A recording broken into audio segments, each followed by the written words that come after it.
Welcome. In front of me I have LG K50s, and today I will show you how you can turn on Hey Google.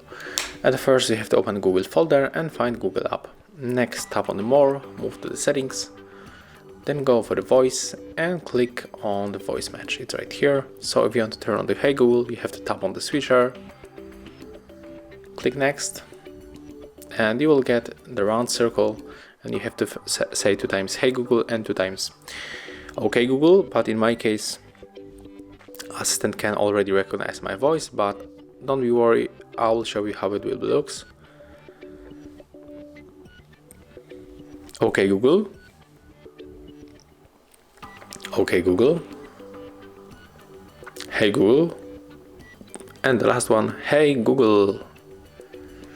Click next, and as you can see right now it's finished. So right now you can easily say Hey Google or OK Google, and you will be able to use your assistant. Thank you for watching. Leave thumbs ups, comments and subscribe to our channel.